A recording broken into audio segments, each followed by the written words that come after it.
Okay, so for the first day of the postseason test, Charles was testing out the potential new cool suits that they may run in F1 to help the drivers with the temperature issue that they're having in the car, where certain races, they're just way too hot and the drivers are getting sick.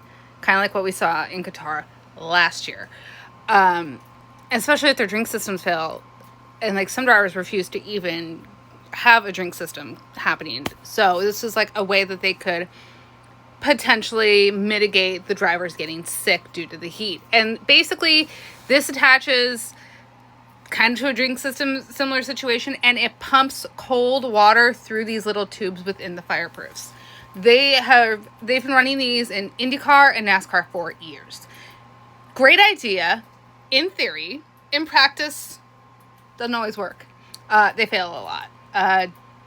They've had where some drivers, especially in NASCAR, I cannot remember who it was, but one of them, it was still pumping water through, but it was pumping hot water through. It was the cooling part stopped working. I think Jenson Button said his cool suit failed on him when he did COTA a couple years ago, and they were trying to shovel ice onto him to keep him cool because this was making him hotter because he's got just all this plastic now wrapped around him that's holding his heat in.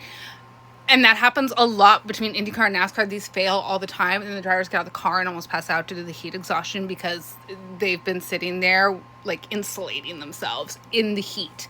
So, good on F1 for trying to come up with a solution. This may end up working, but seeing how often their drink systems fail, I don't know if it's going to be great. Like I said, in theory, great idea. In practice, doesn't always execute well.